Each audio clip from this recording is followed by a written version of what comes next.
Coucou tout le monde, on se retrouve aujourd'hui dans cette toute nouvelle vidéo où je vais vous expliquer les 3 options qu'on a eues par notre centre de PMA suite à l'échec de la deuxième tentative de FIV ICSI que nous avons eu au mois de novembre. Et du coup, il me fallait un petit peu de temps pour parler avec ma famille, pour prendre du temps pour moi et pour pouvoir aussi digérer toutes ces informations qu'on a accumulées durant ce rendez-vous. Alors ça va être une vidéo qui va être assez courte parce que je vais vous dire ce qui s'est passé, en fait, les propositions qu'on nous a développées, expliquées, mais on n'a pas eu non plus toutes les explications complètes. Lors de cette dernière tentative qui a été un échec, du coup, notre centre de PMA nous avait convoqué en urgence pour faire un bilan et pour nous expliquer que malheureusement, la qualité de mes ovules s'était dégradée en un temps phénoménal et que du coup il n'y avait pas grand chose à y faire, même un traitement pour eux ne changerait rien. Donc à partir de là, notre médecin nous a expliqué qu'il y avait on avait 3 possibilités. Donc la première, c'était de refaire une 3e tentative de FIV ICSI pour voir ce que ça donnait en changeant l'intégralité des traitements, en changeant aussi mon acide folique. Ça serait un tout autre médicament pour la stimulation ovarienne. Donc ça, c'était la première option. La deuxième option, c'est celle qui est le plus dur actuellement pour moi à parler. Ça a été évoqué, c'est le don d'ovocytes. Donc c'est là où moi, j'ai un petit peu plus de mal à ce niveau-là. C'est quelque chose, j'ai plusieurs questions, voilà, c'est quelque chose qui est très compliqué. Et la troisième option, bien entendu, c'est l'adoption. Sans parler, juste en se regardant avec mon conjoint, on a pris tout de suite la décision de faire la 3e tentative de FIV ICSI. Même si les médecins et nous-mêmes, comme il nous a été expliqué, sont absolument pas confiants sur cette 3e. Mais ils ont aussi besoin de cette 3e tentative et entre guillemets cette 3e échec pour clôturer notre dossier et nous mettre vraiment tout de suite dans la catégorie des couples infertiles et pouvoir avancer dans les démarches, que ça soit adoption ou don d'ovocytes. Voilà, il nous a bien expliqué qu'on allait faire cette 3e tentative, mais que voilà, le résultat allait sûrement être le même que les 2 premières. Donc tout de suite, nous avons pris l'initiative de demander une date pour cette 3e FIV. Donc nous avons notre date de début. On ne souhaite pas pour le moment la communiquer. Je pense que cette FIV pour le moment restera entre nous. Sachant que ça va être une FIV, on va la vivre sûrement différemment. Il va y avoir beaucoup de stress, mais je vais essayer de relativiser. Je ne sais pas trop comment les expliquer, mais voilà, je vais me protéger aussi, sachant que même si je sais à quoi m'attendre, il y a toujours un minimum d'espoir et on y croit. On y croit, honnêtement, on y croit. On se dit que la magie de Noël peut opérer, et même si notre fille ne se fera pas à Noël, ça fera bien plus tard, mais on se dit qu'il y a un espoir de Noël ou un petit miracle, le Père Noël ait oublié notre petit cadeau au pied du sapin et nous le ramène quelques mois plus tard, on y croit. Donc du coup, nous avons voilà, décidé. Donc à partir de là, notre gynécologue nous a expliqué que fallait que j'arrête mon acide folique parce qu'ils se sont aperçus que mon corps n'assimilait pas correctement l'acide folique. Donc là, maintenant, je suis sous Ovunol. Donc je vous en ai parlé dans ma précédente vidéo. Donc je le supporte très bien, effectivement, c'est des petits sachets à dissoudre dans l'eau qui n'est pas remboursé ni par la mutuelle ni par la sécurité sociale. Donc ça coûte, moi j'ai payé 21,90 €. Mais on est prêt à tout. C'est un nouveau médicament qui est sur le marché et de ce que j'ai pu lire et de ce que eux nous ont présenté en résultat, il y a quand même de bons résultats et le corps l'assimile beaucoup mieux.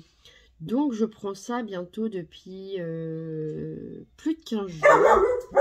Je suis désolée. Excusez-moi, j'ai été coupée, je suis désolée. Du coup, je sais plus où j'en étais. Ah oui, par rapport au Vinol, du coup, oui, j'en ai que, pour le moment, j'en sens les bons effets, en fait. Je, je sens rien de plus. Voilà, tout simplement, je sens rien de plus. Peut-être au moment, parce que là, je suis en cycle naturel. Je suis en cycle naturel ce mois-ci. Et du coup, je ressens peut-être un peu plus les choses que d'habitude. Mais est-ce que ça a un effet avec Ovunol ou est-ce que c'est un effet dû à l'échec de la fibre? Je sais pas, je peux pas vous dire. Et la troisième option qui a été, bien sûr, l'adoption. Pour le moment, pour être franc avec vous, nous sommes pas pour. On n'est pas prêt pour une adoption, que ce soit aussi bien moi que mon conjoint. Euh, pour le moment, on ne préfère pas envisager l'adoption. Donc la troisième option, on la met de côté, ainsi que l'option d'une PMA dans un pays étranger. Donc on nous a parlé de l'Espagne. Oui, oui, il y a des bons résultats, mais c'est quand même 6 000 € je crois, pour que ça soit positif, soit négatif. Et honnêtement, pour le moment, on n'est pas prêt non plus à mettre cette somme-là dans un centre. On est encore jeune, à 31 ans et à 34 ans, je pense que nous sommes encore jeunes, sachant que nous ne les avons même pas encore, donc 30 ans et 33 ans. On est encore jeune, donc je pense qu'on avisera les choses au fur et à mesure des années. Pour ce qui est du don d'ovocytes, donc je vais revenir dessus, sans essayer de pleurer malheureusement, parce que c'est quelque chose qui est compliqué.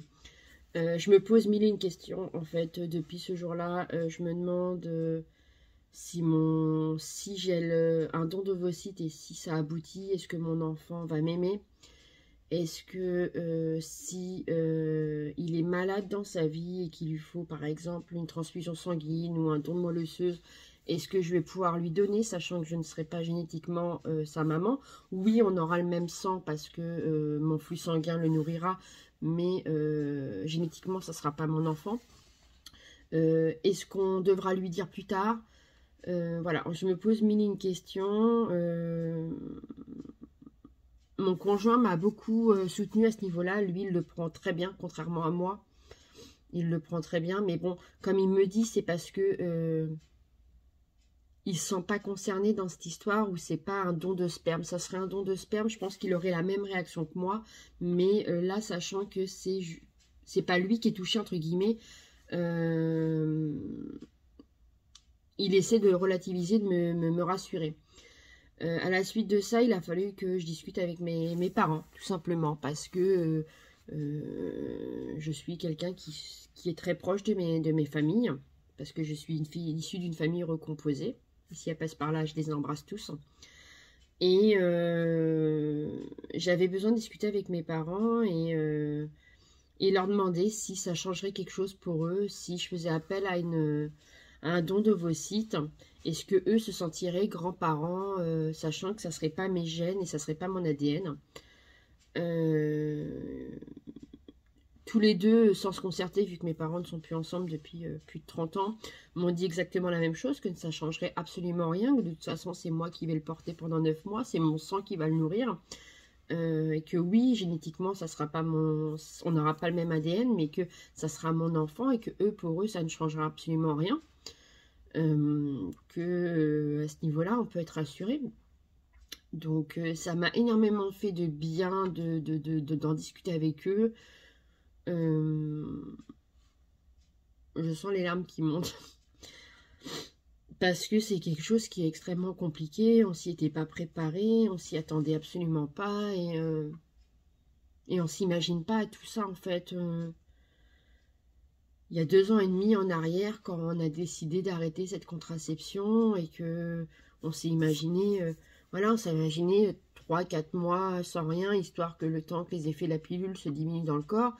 Et tout de suite, bah voilà, tomber enceinte, fonder notre famille, partir en vacances, le premier anniversaire, le premier Noël, l'annonce à la famille. Et malheureusement, bah, c'est pas du tout le cas. Et c'est pas facile. Donc franchement, toutes celles qui arrivent dans un parcours de PMA, je leur souhaite beaucoup de courage. parce qu'on ne s'attend pas à tout ça. Il faut être très bien entouré, très soutenu dans son couple. Moi, j'ai la chance d'avoir mon conjoint qui me soutient et nous, cette épreuve nous a rapprochés, comme jamais. On a retrouvé une complicité qu'on avait un petit peu perdue, on a retrouvé des rires. Il y a des moments où, voilà, où on pleure tous les deux parce que bah, voilà, les échecs, les résultats, les analyses. Et on se regarde et on rigole d'un seul coup parce que bah, on peut pas se morfondre tout le temps, on a une vie derrière à assumer et on peut pas non plus être gravataire tout le temps. On se dit qu'il y a des maladies pires que ça dans le monde et qu'on peut pas sombrer non plus. Donc oui, on a besoin de pleurer, mais il faut aussi remonter la pente assez rapidement. Et c'est ce que je fais depuis un petit peu plus de 10 jours. J'ai décidé de, voilà, de pleurer quand j'en ai besoin, mais de reprendre la vie du bon côté, de refaire une petite cure de vitamines, parce qu'il faut savoir qu'après une stimulation ovarienne et un échec de FIV, le corps fait une descente de chute libre d'hormones. Et du coup, pour ma part, j'ai une fatigue intense, j'ai du mal à m'alimenter, donc c'est soit j'ai du mal à manger, ou soit je mange beaucoup trop. Donc du coup, j'ai décidé de refaire une cure de vitamines sur un mois, histoire que mon corps se réhabitue. En plus, on est en plein hiver. Noël arrive dans 8 jours, je crois, si je ne me trompe pas. Donc voilà, j'ai décidé de me remettre en pleine forme pour pouvoir réattaquer cette troisième FIV en pleine forme, même si on sait quel va être le résultat, parce que voilà, comme vous expliquez, le résultat risque d'être négatif. On y croit. On y croit et on va être positif et tout en se protégeant, on va y croire. Et on va se battre pour avoir notre bébé et on l'aura coûte que coûte. Malgré les échecs et les obstacles, on va les franchir un par un et on va surmonter tout ça à deux et avec le soutien de notre famille et de nos amis, qu'ils soient proches ou loin, parce que j'ai des copines qui sont sur Lyon, j'ai des copines qui sont en Bretagne et qui me soutiennent comme elles peuvent, malgré que ça soit pas facile non plus pour elles de comprendre ce que je vis. Et moi, j'ai un petit peu du mal aussi à comprendre ce qu'elles vivent avec leur grossesse et leur naissance. Mais j'essaie d'être présente comme je peux et elles aussi. Donc j'embrasse tout le monde et je vous dis tous merci. Et je vous remercie aussi à vous, mes peu d'abonnés que j'ai sur YouTube, hein, du moins qui regardent mes vidéos. Je vous remercie beaucoup parce que vous êtes aussi mon journal intime. Ça me permet de partager mon expérience avec vous et ça me permet aussi de vider un petit peu ce que j'ai sur mon cœur. Et j'ai oublié de remercier aussi une autre personne. Je pense qu'elle regardera ma vidéo et je l'embrasse très fort. J'embrasse ma collègue de boulot qui est aussi mon amie. J'embrasse ma copine Tiffaine. Elle me soutient beaucoup aussi bien au boulot. Elle sait que voilà, on travaille énormément ensemble et elle le voit quand ça va pas. Et elle est là tout le temps pour me remonter le moral et me soutenir. Donc je l'embrasse très fort.